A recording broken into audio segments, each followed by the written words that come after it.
presentamos un poquito, Juan va a predicar, pero simplemente dar un saludo. Siempre es un honor, la verdad, estar en una iglesia, aunque yo creo que aquí estuvimos hace muchos años ya. Por lo menos 10 yo creo que incluso más. Pero qué bueno es saber que Sí, no, hombre, 10 años más, Fanny, 10 años más, chiquilla. Pero bueno, 10 años más de vivencia cada uno, ¿verdad? Y de experiencia y de aprendizaje en el Señor. Lo bonito es que da igual donde estemos, donde vivamos. Lo bonito es que somos uno en Cristo, ¿verdad? Y que pues somos un pueblo y somos un cuerpo. Y que aquí estamos de paso. Como dice la palabra, nuestra ciudadanía está en los cielos. Aquí estamos de paso, no sabemos cuánto tiempo. Hoy estamos aquí en Cádiz, vosotros hoy estáis aquí, mañana no sabemos dónde Dios nos llevará a cada uno. ¿Cuántos hermanos hay aquí de otros países? Fijaros qué cantidad, ¿eh? Y a lo mejor nunca hubieseis imaginado que estaríais en España. Pero los pensamientos de Dios y los planes de Dios no los sabemos. Lo que sí sabemos es que Él tiene planes de bien siempre para nuestras vidas. Así que, bueno, Juan y yo simplemente para que nos conozcáis un poquito. Yo soy de Puente Genil, de un pueblo de Córdoba, Juan es de Asturias. Nos conocimos en Barcelona estudiando en el seminario. De allí, cuando nos conocimos, bueno, cuando Juan terminó, porque yo empecé 2 años antes, yo me gradué en el año 92, Juan en el 94. Nos casamos ese año y de ahí nos fuimos todo el año 95 a Honduras de misioneros. ¿Hay alguien aquí catracho? Sí, ¿no? 2 catrachas y alguien más, 3. Pues todo ese año tuvimos el privilegio de estar en un país al que amamos mucho y luego el Señor pues ya nos trajo para España, hemos estado copastoreando en Zaragoza, luego estuvimos 5 años pastoreando en Mallorca y luego el Señor nos metió ahí de lleno en el tema de la familia, fundamos el INFA, Instituto de Formación Familiar, cuyo propósito es preparar al liderazgo en España para todo el tema de consejerías. Y bueno, Juan quizás pueda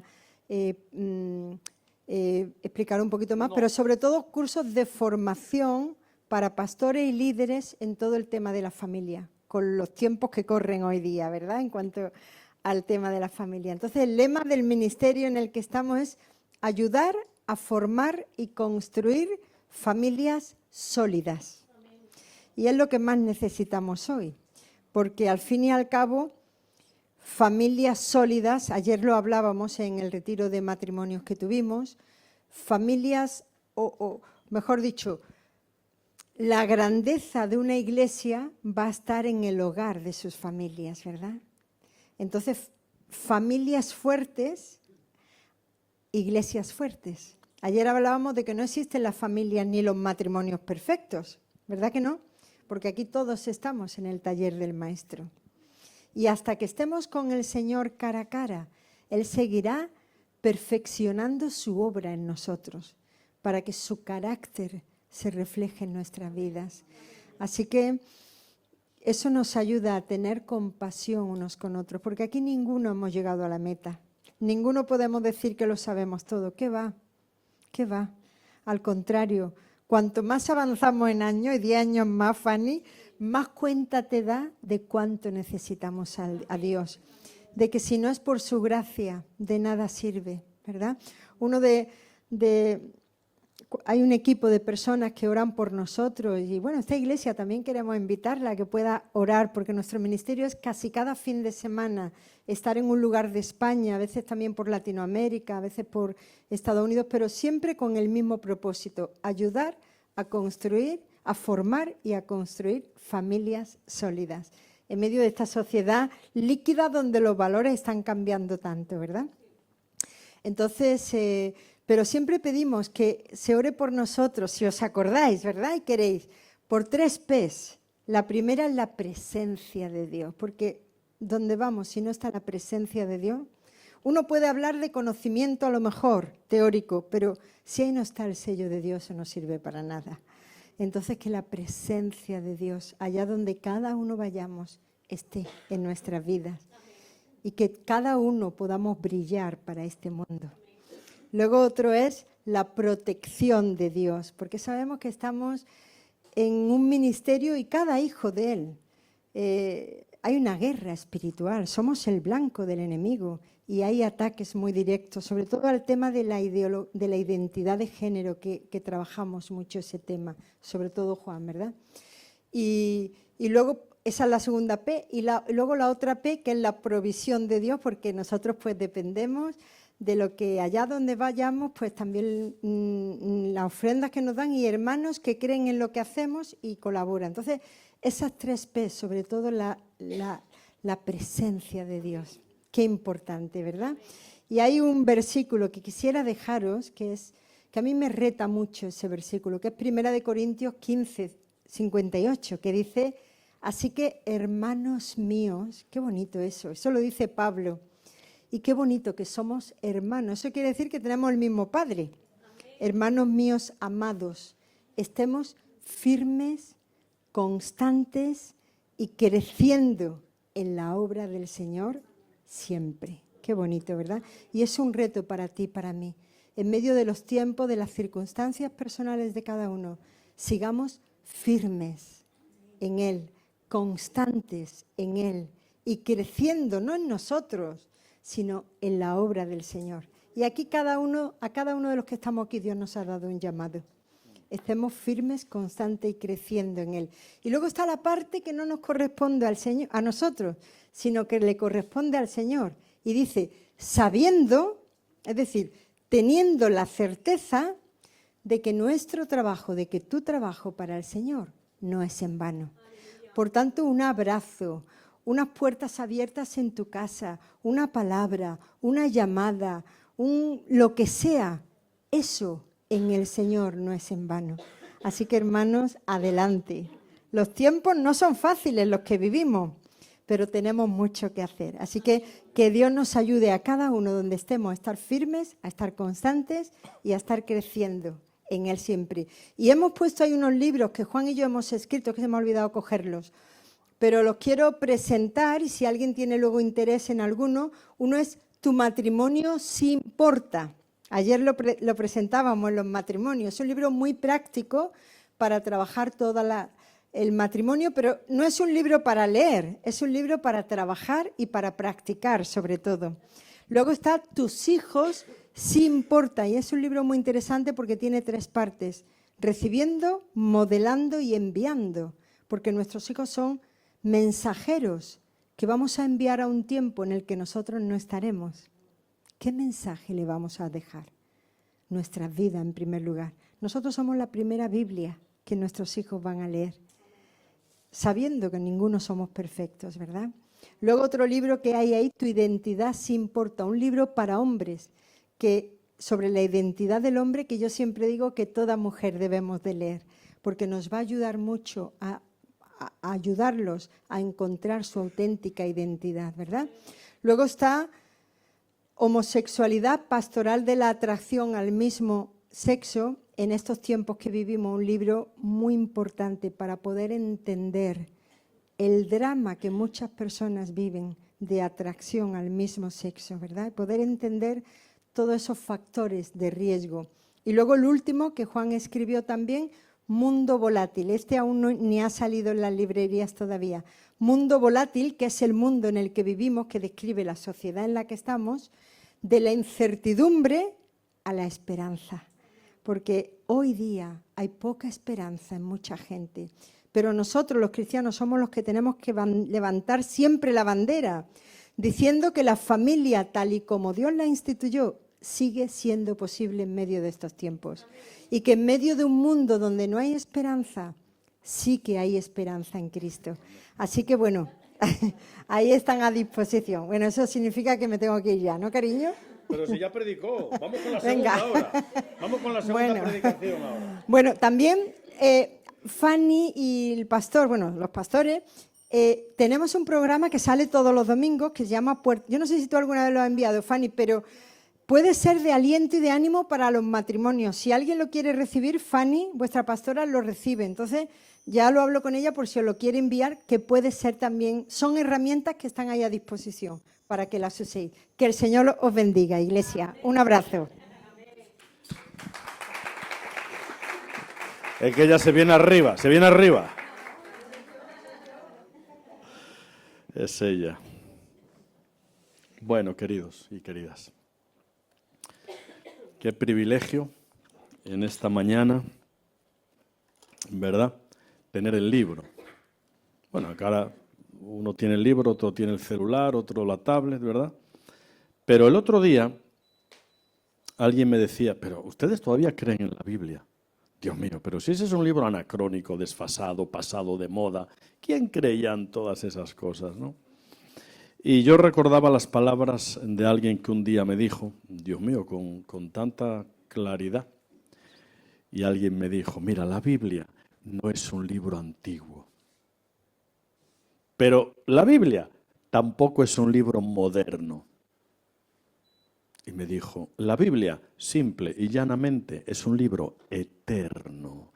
Y las verdades aquí contenidas son normativas para todo tiempo, para toda edad, para toda circunstancia, y siguen cambiando vidas.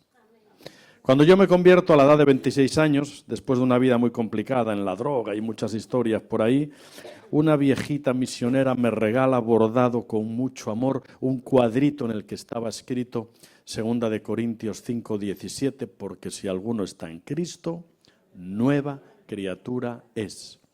Y aquí las cosas viejas pasaron, ¿verdad? Y todas son hechas nuevas. Amados, tenemos el libro, tenemos la guía, tenemos el faro, tenemos el ancla, tenemos la luz, tenemos el aceite. Y todo eso ocurre cuando integramos en nuestras vidas los principios que aquí están contenidos. Cómo me gusta cómo empieza la Biblia, me encanta. En un mundo tan convulso, ¿verdad? Lleno de tantas inseguridades. La Biblia es, ¿cómo diría yo? Tan clara, tan contundente. En el principio hubo un principio. En el principio creó Dios los cielos y la tierra. A mí eso me da mucha seguridad, ¿eh? Tú y yo no venimos del mono. No, hombre, no. No venimos de una casualidad cósmica donde una explosión inicial dio comienzo a un gameto que evolucionó y pasó por no sé qué y no sé cuánto. No, hombre, hay que tener más fe para creer eso, ¿no?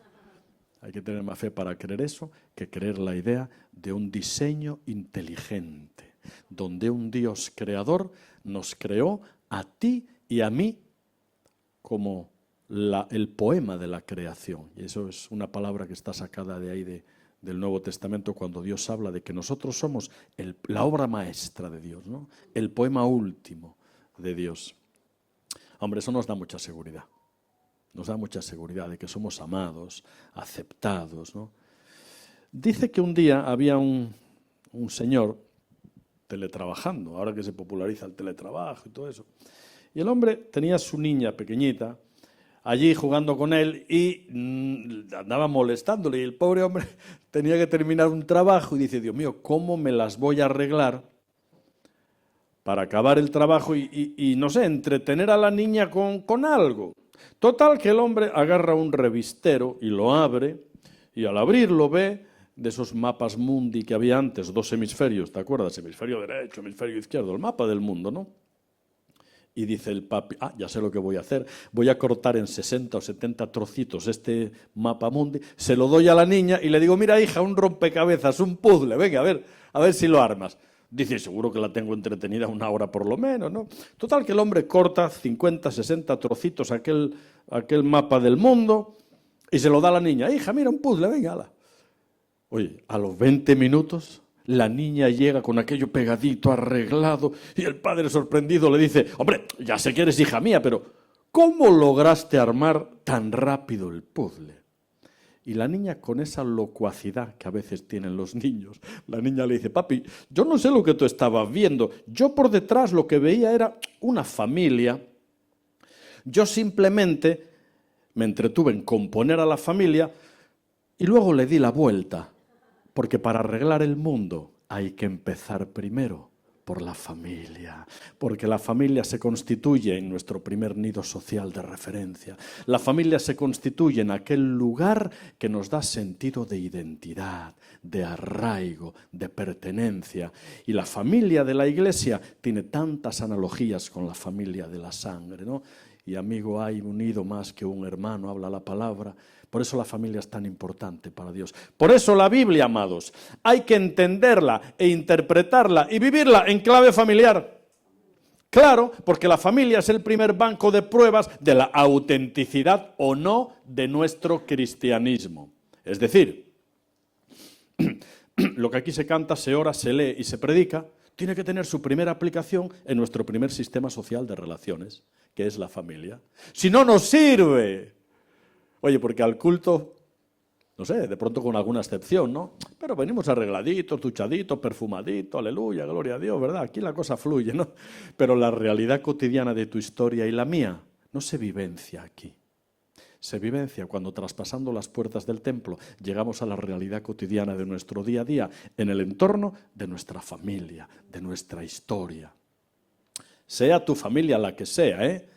Sea que tienes tu padre, tu madre, tu familia, sea que eres mamá soltera, sea que vives solo o sola, todos necesitamos nidos sociales de referencia. Y cuando no lo tenemos en la sangre, por lo que sea, lo buscamos en la iglesia, que es familia de familias.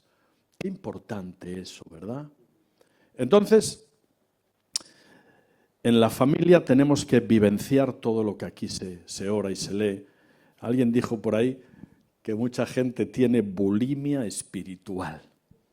Bulimia, tú sabes, es esa enfermedad donde la persona come y luego vomita y por lo tanto los nutrientes de los alimentos nunca llegan a beneficiar el cuerpo. Y alguien dice, algunos tienen bulimia espiritual, aquí comen de la palabra, de la predicación, de las oraciones, de la alabanza, comen y llegan a casa malas actitudes, malas preguntas, miran lo que no deben, no miran lo que deben y vomitan.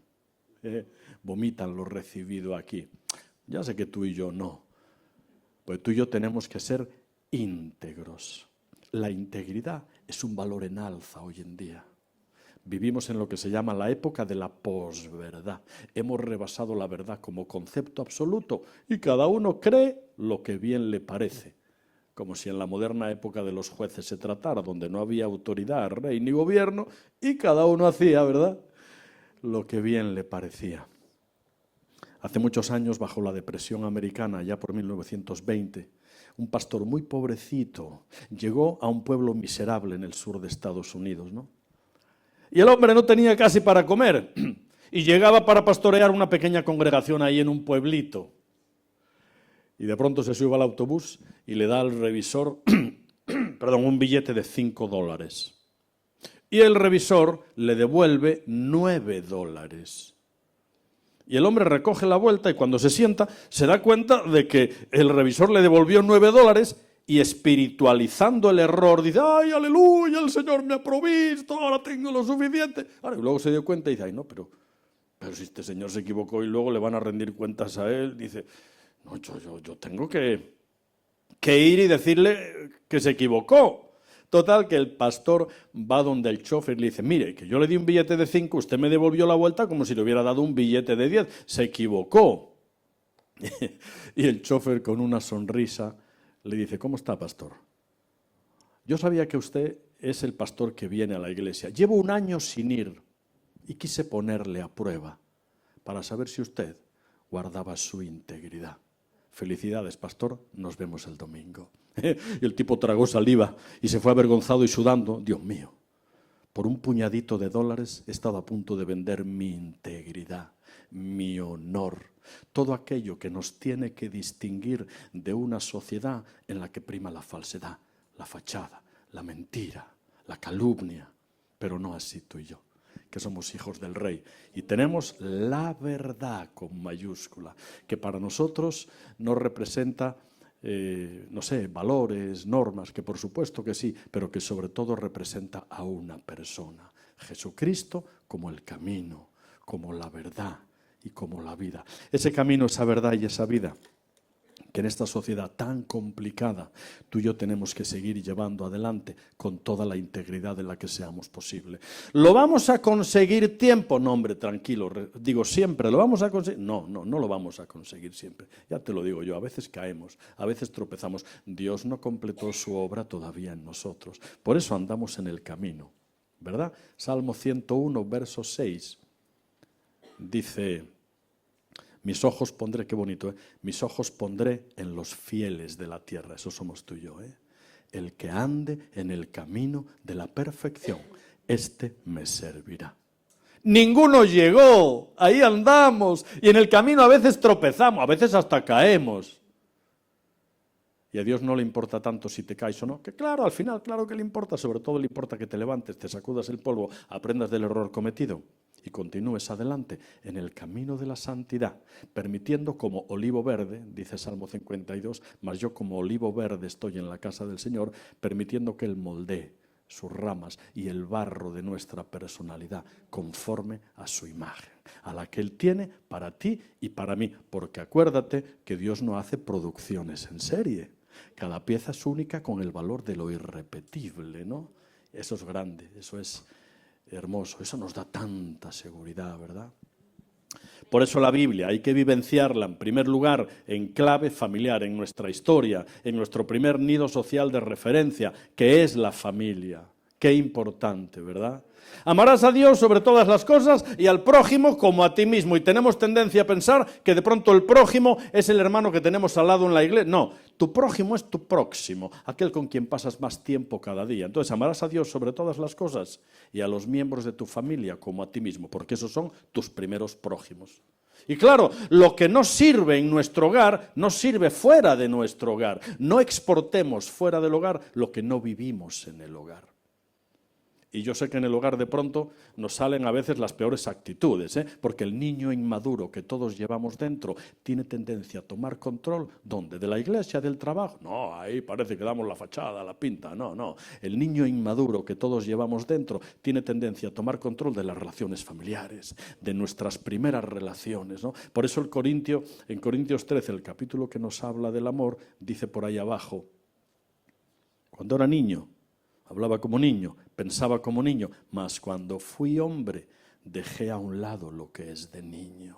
Y es dentro del contexto del amor donde se va a manifestar esa parte inmadura, donde seguimos siendo niños inmaduros, para que sea trabajado, pulido, cambiado y para que poquito a poco sigamos siendo modelados conforme a la imagen que Él tiene de tu historia. Sigue escribiéndola. No te detengas. Él sigue obrando, trabajando y completando su historia en tu vida. Van dos viejitos al banco a sacar dinero y de pronto llega un atracador, empieza a pegar disparos y al viejito le dan un disparo en el oído y llega la ambulancia, se lo lleva de urgencias y la viejita se sienta en una silla allí. Y uno de los guardas dice, pero esta señora le acaban de pegar un tiro a su marido, la cosa es a vida o muerte, y la señora ahí tan tranquila. Y el guarda se acerca y le dice, señora, pero usted no está preocupada. Su marido a vida o muerte y usted ahí. Y dice la viejita, claro, con la sabiduría que dan los años, dice, ay, no, hombre, mire, son tantos años ya. Yo a mi marido lo conozco tan bien. Mire, a mi marido lo que le entra por un oído, le sale por el otro. Que nunca en la iglesia, hermanos, lo que nos entra por un oído nos salga por el otro, porque a esos Jesús los llamaba sepulcros blanqueados, muy bonitos por fuera, cumplidores de leyes, de normas, de reglas, venían a la misa dominical con la Biblia bajo el brazo, al culto de no sé qué, pero lo que le entraba por aquí, le salía por aquí, eso no sirve. Por eso la palabra dice, no todo el que me dice Señor, Señor. Eso es terrible, porque de pronto asumimos que habrá gente aquí que está diciendo Señor, Señor, pero lo que le entra por aquí luego le sale por ahí y al final pareciera que, pero no lo son. Eso yo creo que a todos nos tiene que dar un sentido. Mira, la integridad se compone de dos palabras. Creencia, que es lo que recibimos aquí, y la otra parte de la integridad es creencia y experiencia. Aquí recibimos la creencia. ¿Sabes dónde aplicamos la experiencia? Fuera de las puertas del templo, en la realidad cotidiana de nuestra historia, de nuestra familia, con tu padre, madre, esposa, hijos, hijas, hermanos, hermanas. Ahí es donde aplicamos todo eso, ¿no? Por lo tanto, cuando la creencia se marida con la experiencia, tú y yo estamos siendo íntegros, que es a lo que nos llama el Señor, ¿no? En el principio creó Dios los cielos y la tierra, y dice Génesis 2:18, no es bueno que el hombre esté solo, le haré ayuda idónea, complemento ideal. Dios crea a la mujer. Inmediatamente después, Génesis 2:24, Dios crea la institución del matrimonio. Por tanto, dejará el hombre a su padre, a su madre, se unirá a su mujer y serán ambos una sola carne. Y después en Génesis 2:25, porque acuérdate que en la Biblia todo tiene un orden, una progresión, una línea. Y Génesis 2:25 es el propósito de Dios para la familia y para el matrimonio. Y estaban ambos desnudos, Adán y su mujer, y no se avergonzaban. El ideal de llegar a conseguir un espacio de tanta intimidad con alguien, que puedas estar con esa persona desnudo física, emocional y espiritualmente y sentirte en territorio amigo, sin juicio, sin crítica. A eso nos llama Dios. Quique, querido, yo no sé cómo lo voy a hacer porque quiero terminar en Apocalipsis y estoy en Génesis. Y él me aseguró que nos iba a invitar a tomar pescadito por ahí después. O sea que yo no quiero perder tampoco mucho tiempo. O sea que a ver cómo lo arreglo, ¿no? Luego voy a ir rápido ya, porque si no... Deuteronomio 6, damos ya un saltito, ¿eh? Es un versículo esencial dentro del pueblo judío. Deuteronomio 6 es lo que los judíos ortodoxos llaman la gran oración, la gran Shema. Tú te vas a Israel, mejor no te vayas ahora, que está muy complicado el asunto. Te vas al muro de las lamentaciones, lo único que queda en pie del templo de David, y están los judíos ultraortodoxos, que van con su saco, o sea, con su traje, su sombrerito, los rizos, y muchos llevan aquí un saquito de cuero o en el brazo derecho. Eso se llama la filactelia. Y ese saquito de cuero contiene versículos esenciales para el pueblo judío. Entre ellos Deuteronomio 6, la gran oración. Porque Dios sabía que su pueblo iba a ser disperso por cualquier parte del mundo. Sabía que su pueblo iba a entrar en contacto con culturas politeístas que hacían sacrificios humanos, prostitución religiosa. Y para que no se mezclaran, Dios establece Deuteronomio 6. Acuérdate, comienza diciendo, oye Israel, Jehová, nuestro Dios, Jehová, uno es, frente al politeísmo de otras culturas. ¿Sabes lo que hace después de Deuteronomio 6? ¡Wow! Eleva la familia a la categoría del único lugar para adquirir las raíces de la identidad y de la fe. Y estas palabras que yo te mando hoy las repetirás a tus hijos, al acostarte, al levantarte. Las pondrás en los dinteles de tus puertas, las pondrás como frontales en tus frentes. Y ellos que son literalistas ponen el saquito aquí. Deuteronomio 6 eleva a la familia a la categoría de la institución garante de la identidad y de las raíces de la fe. Qué importante tu familia. Qué importante tu matrimonio, qué importante tu historia. Y si no tienes una familia por lo que sea, tienes la familia de la iglesia, que es la que te puede dar ese sentido de pertenencia, de arraigo, de continuidad generacional, ¿no? Bueno, luego llegamos ya a Malaquías. Vamos a dar un saltote, porque si no, yo quiero comer pescadito y toda esa cosa. O sea que Malaquías es un versículo, o el último versículo de la Biblia, que se produce en Malaquías del Antiguo Testamento. También es un versículo que está escrito en clave familiar. La Biblia termina en el Antiguo Testamento en clave familiar. Dice el final de Malaquías, hablando de Elías, prefigura de Cristo, dice, Él hará volver el corazón de los padres hacia los hijos, no sea que yo venga y hiera la tierra con maldición. No sé si te habías dado cuenta, pero la última palabra del Antiguo Testamento es maldición. Eso recoge el espíritu de la ley. Pero el Nuevo Testamento, mira qué interesante, la primera predicación que pronuncia Jesús en el Nuevo Testamento comienza con una palabra muy bonita, bienaventurados, felices, gozosos, ese es el término, ¿no? Y entonces comienza el Nuevo Testamento y comienza en clave familiar, porque en el libro de Mateo, la genealogía de Jesús entronca al Hijo de Dios en un sistema familiar, en un linaje. Yo siempre me pregunté, Dios mío, ¿por qué la Biblia tiene libros, oye, que son aburridos de genealogías, y el hijo por aquí, y su abuelita, y su antepasado, y genealogías? Digo, ¿por qué motivo? ¿Y por qué Dios, para un ministerio público de 3 años, quiso que su hijo naciera, creciera y formara parte de una historia, de una familia, de un linaje? Eso nos hace entender que para Dios la familia y el sentido del linaje y de pertenencia es tremendamente importante. Fruto de tanta porquería que yo me inyecté en vena, de un golpe que recibí que no traté bien, yo me quedé estéril. Y cuando nos conocimos con María del Mar en el seminario, yo le dije, mira, pasa esto. Y oramos a Dios y dijimos, bueno, Él es poderoso, Él puede hacer, queremos hijos. Dios no nos dio hijos naturales, nos dio uno sobrenatural. Y en Honduras adoptamos a nuestro hijo Noel, con apenas 48 horas de vida. Hoy ya tiene 30 años, ¿no? Y cuando adoptamos a nuestro hijo Noel, nos hicimos el propósito de entroncar su historia dentro de nuestro linaje familiar. Y desde que era bien chiquitito, le enseñábamos fotografías de sus abuelos, de sus bisabuelos, ¿verdad? Y si tú tienes hijos pequeñitos o nietos, tienes que generar en tu nieto, en tu hijo, un sentido de linaje y de dinastía familiar, que se sienta parte de una historia. Y le enseñábamos, pues eso, objetos tangibles que él podía tocar, que pertenecían a sus antepasados y que le daban a él un sentido de linaje familiar.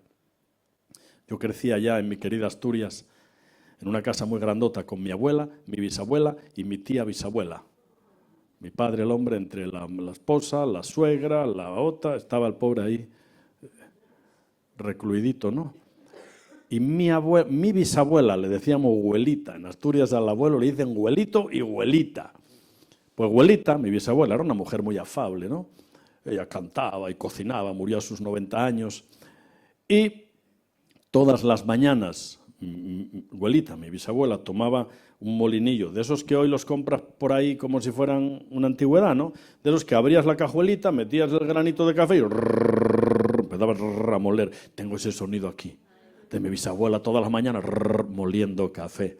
Y luego tomaba una manga de esas de cola y lo colaba. El aroma del café a mí me transporta a mis tiempos de la niñez, a mi cotidianeidad, al hogar allí con mi abuelita. Total, que aquel molinillo lo tuvimos hasta hace no tantos años y yo se lo enseñaba a Noel. Y le decía, hijo, esto perteneció a tu tatarabuela. Y cuando él tomaba el molinillo y jugaba con él, ese objeto le conectaba a él con una historia, como el eslabón de una cadena de la que él también formaba parte. Y eso genera en nuestros hijos y en nuestros nietos un sentido de linaje, de pertenencia a una historia. Y eso nos da seguridad. Y eso además se constituye en un amortiguador natural para que cuando nuestros hijos o nietos les digan, el divorcio, no pasa nada, divórciate por aquí, por allí, eso se constituye en un amortiguador emocional que le va a hacer plantearse el tema del divorcio, porque no va a querer traicionar el dejar de ser un eslabón más en una cadena generacional de la que él o ella forma parte, ¿no? Entonces, qué importante tu historia. Qué importante tu familia. Qué importante tu primer nido social de referencia. Y continúa el Nuevo Testamento en clave familiar. Y aún los requisitos que la palabra establece, tanto en Timoteo como en Tito, para alguien que anhela obispado, pasan en ambos casos, porque esa persona tiene que tener una familia en sujeción. Porque quien no gobierna bien su propia casa, ¿verdad? ¿Cómo va a gobernar la casa de Dios? Y finalmente en Apocalipsis, la Biblia termina en clave familiar también. Y un día, más tarde o más temprano, Maranata, Él va a volver. Y vuelve en clave de fiesta, en clave de bodas. Y va a volver no montando un borrico como entró en Jerusalén, como el siervo humillado, ¿verdad? Va a volver sobre un caballo blanco, con sus mejores galas, para recogernos a ti y a mí, que formamos parte de la novia del Cordero, la esposa de Cristo. Y nos va a recoger para participar eternamente de un banquete, el banquete del Rey. Y esa es nuestra esperanza. Hay un hombre llamado Don Piper. Él escribió un libro en base a una experiencia que vivió tremenda. Tú lees el libro, se titula 90 minutos en el cielo. Muy interesante. ¿Lo conoces, Quique? Hay película y todo, está muy bien, ¿eh?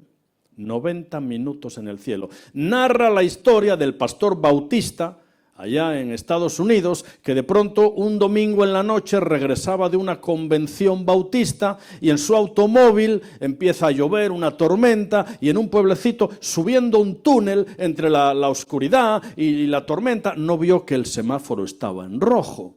Y el hombre sube con su automóvil el puente y dice que él lo narra ahí en el libro, ¿verdad? Dice, lo último que vi fueron 2 luces inmensas que se abalanzaban sobre mí, un ruido ensordecedor y después un silencio absoluto.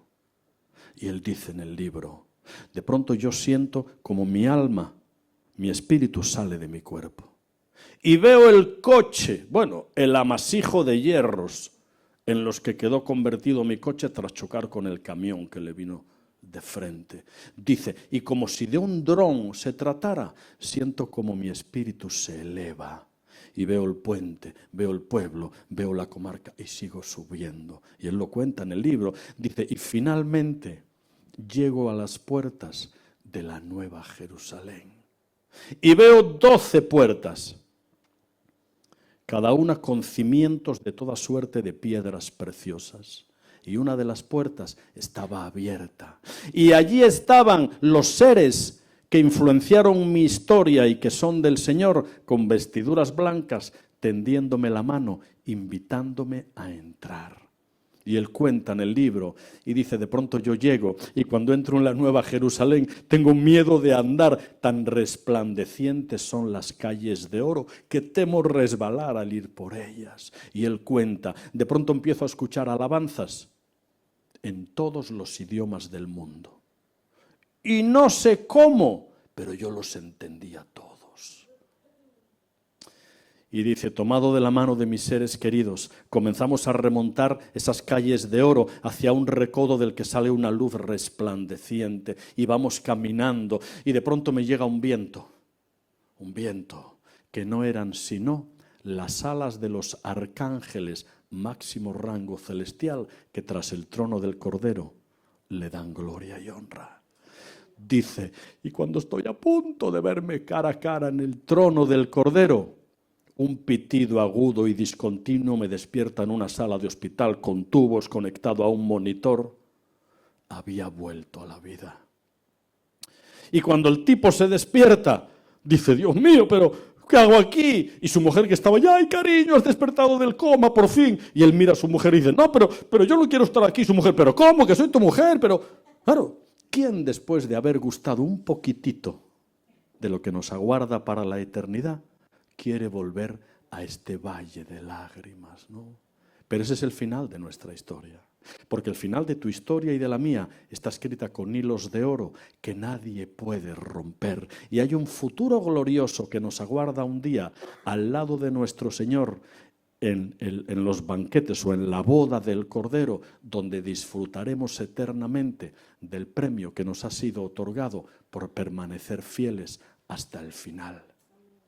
Por eso Pablo, teniendo en mente nuestro paso turbulento por esta vida y con la eternidad ahí en mente, habla de nuestro paso por esta existencia como porque esta leve tribulación momentánea produce en nosotros un cada vez más excelente y eterno peso de gloria.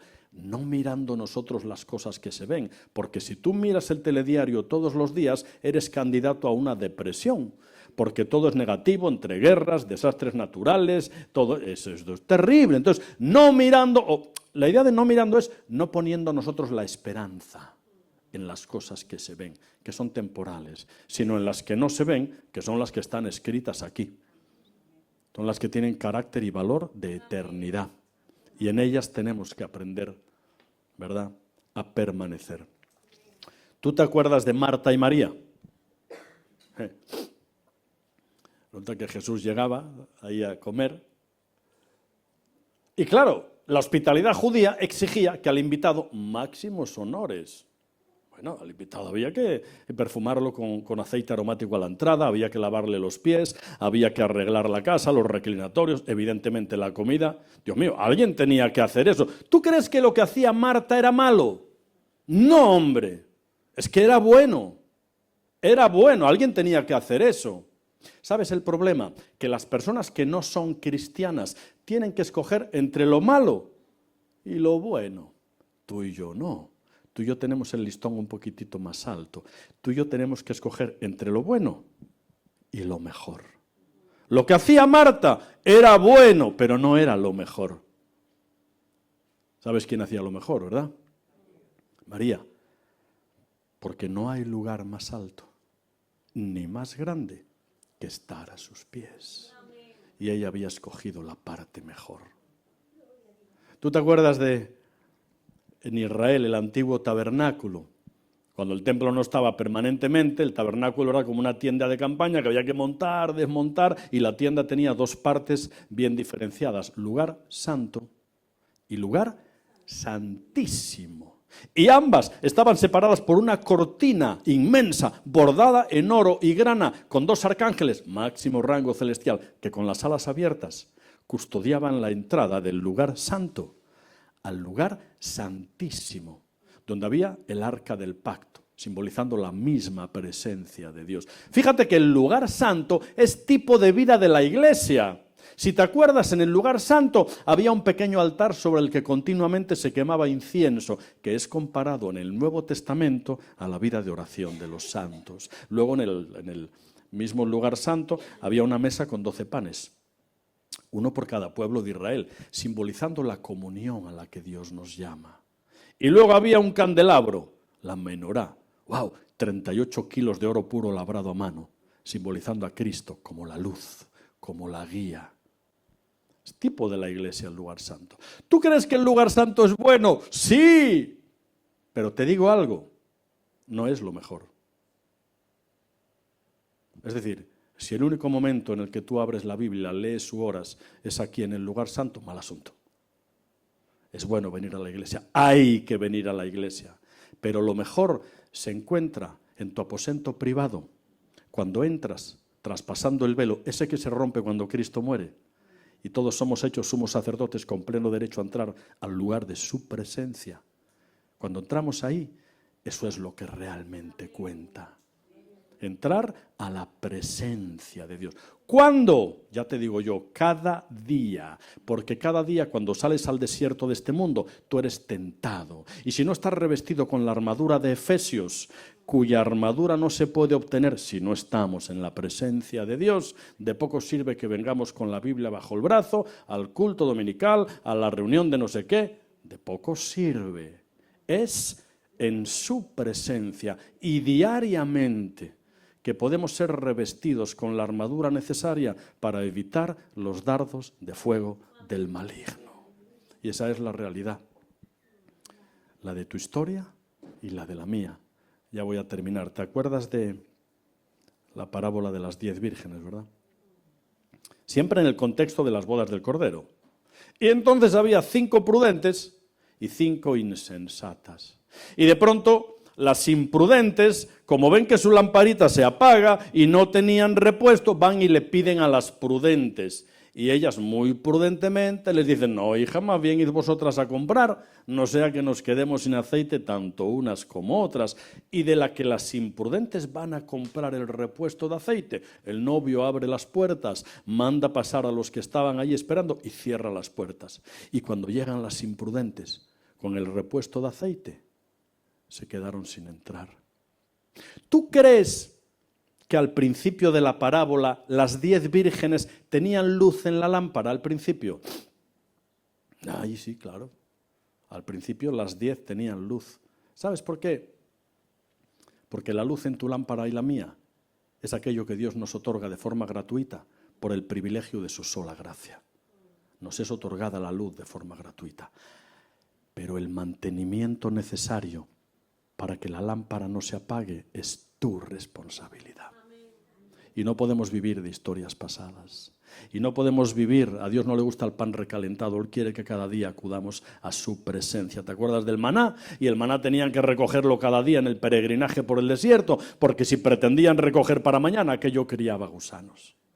Y Dios quiere, por encima de todas las cosas, que entendamos que la única clave para llevar vidas victoriosas y en su presencia es precisamente cada día acudir al santuario, a la presencia de Dios, ¿no? En Sevilla, donde vivimos con María del Mar ya por casi 24 años, tenemos un patio típico sevillano. 4 naranjos, un limonero, un pozo de agua, patio muy bonito. Yo con los limones, como me gusta mucho el licor y todo, yo con los limones hago el licor de limón, limoncello, que eso está increíble. Después de una buena comida te tomas un chupito de limoncello y eso gloria bendita, hermano. Y los naranjos dan un zumo muy rico. Total que un día quedaban pocas naranjas en el árbol y María del Mar me dice, yo tengo un palo, ¿no?, con la que agarro, pero entre que yo soy muy chiquitito y los naranjos muy altos, pues no llegaba a la última rama y María del Mar me dice, cariño, súbete al árbol y coges las 4 naranjas que quedan. Y allí voy yo con cuidadito subiéndome al árbol y cuando me subo veo un nido de pájaros. Ay, Dios mío, es increíble, ¿eh? Con el pico, y yo no sé cómo lo hacen, pero un nido perfectamente convexo, todo acolchadito, y 3 huevos. Eran más grandes que los de gorrión, y entonces me pongo a investigar. Acuérdate que las cosas naturales, cuando las investigas, siempre tienen aplicación para la parte espiritual, porque la creación es obra de Dios y habla de Él, ¿no? Y me pongo a investigar y descubro que los huevos son de mirlo. Tú sabes, el pájaro negro con el pico anaranjado. El mirlo. Investigo y descubro que el mirlo es el primer pájaro que canta antes de que amanezca. Y me di cuenta, con María del Mar, antes de que amanezca muchas noches, escuchábamos un canto. El mirlo no tiene un canto especialmente atractivo, es como un silbo apacible y delicado. Y de buena mañana, antes de amanecer, escuchábamos el canto del mirlo. Y leo ahí que el mirlo canta antes del amanecer. Sí, porque cuando amanece, todos los pájaros empiezan a saludar el día cantando. Digo, ¿y por qué el mirlo canta antes del amanecer? Y descubro por qué.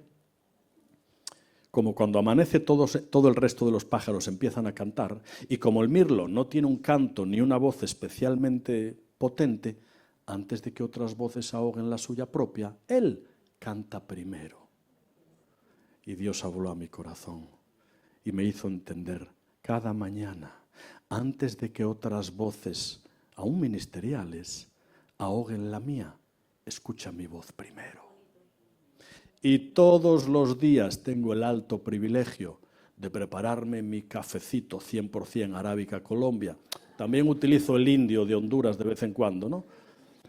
Y me voy con ese primer cafecito y me siento en mi silloncito, pongo música tranquila y paso no menos de 1 hora leyendo, orando, disfrutando de la presencia del único que puede generar en mi vida la armadura que me va a hacer capaz de hacer frente a los dardos de fuego del maligno.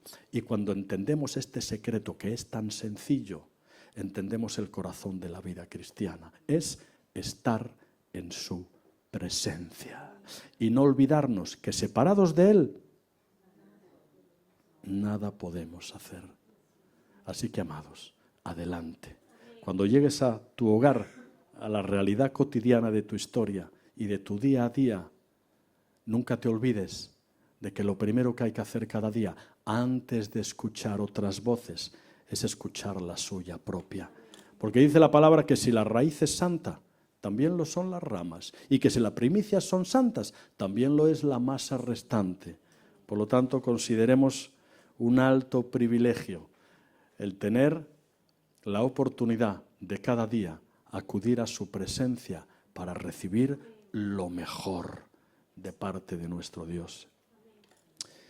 Y finalizo con una última ilustración. Hace años yo viajaba, creo que a Colombia. Iba solo, no iba con María del Mar.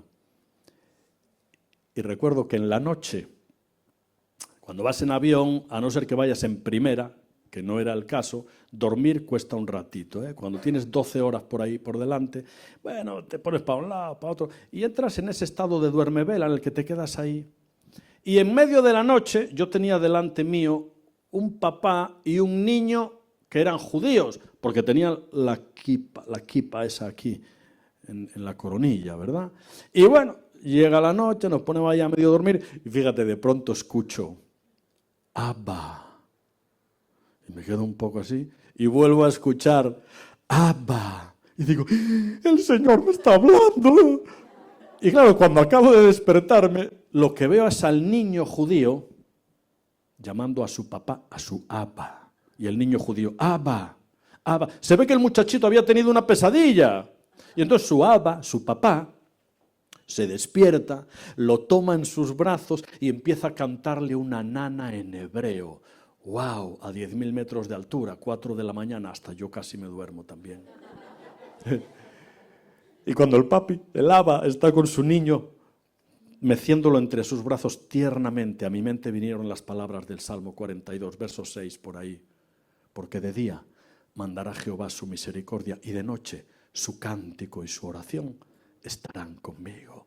Y entonces me di cuenta de que nuestro papi nos acuna en la noche oscura del alma como si fuéramos sus niños preciados y preciosos. Y en todo momento, toda circunstancia, sea de día, sea de noche, Él está siempre con nosotros. Y su compromiso con Él es hasta la eternidad, cuando nos recibirá en ese banquete de gloria y reinaremos con Él eternamente. ¡Qué bendición! Cierra tus ojos ahí, vamos a orar. Abba, papito querido, ¿cómo te necesitamos, Señor? ¿A dónde iríamos? Si solo tú tienes palabras de vida eterna. Gracias por la esperanza. Esa esperanza puesta por delante de nosotros, por la cual vivimos. Y si es necesario, por la cual también morimos. Qué privilegio tenerte en nuestros corazones. Qué privilegio ser los niños escogidos. Y qué privilegio entender y saber y vivir que aunque pasemos por el valle oscuro de la muerte, tú no nos abandonas y nos tomas de la mano y te comprometes a pasar el valle oscuro de la muerte, de sombra de muerte, tomados de nuestra mano, para que nunca los olvidemos, que en cualquier circunstancia tu mano nos sostiene, tu brazo nos protege, tu abrazo nos bendice. Papito querido, gracias. Bendice cada alma aquí, ahora, en este momento, cada hueco de soledad. Súplelo tú en este momento, papi, cada hueco de soledad, cada lamento, cada queja, cada situación incomprendida, cada problemática, cada enfermedad, cada muralla que nos parece inalcanzable de sobrepasar. Tú estás ahí presente, Padre, en cada circunstancia por la que podamos estar pasando. Y tomándonos en tus brazos, como la niña de tus ojos, nos dices, y pon tu nombre ahí, nos dices, adelante, no te detengas, adelante, confía, suelta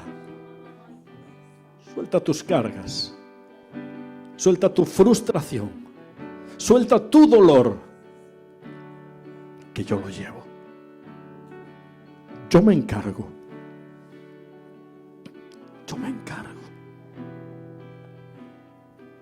Papito querido, qué hermoso sentir tu divina presencia en nuestras vidas. Qué hermoso sentir cómo tu presencia se pasea entre nosotros y nos llena de esa paz que el mundo nunca podrá darnos, y nos llena de esa presencia santa y divina que tanto anhela nuestra alma. Gracias por darnos un poquito, papi, en este valle de sombra de muerte, de lo mucho que un día disfrutaremos en tu divina presencia. Te necesitamos, te queremos, papito. Gracias. Seguimos en tus manos, Padre, y en tu santo nombre oramos. Amén. Amén. Amados, adelante. Adelante.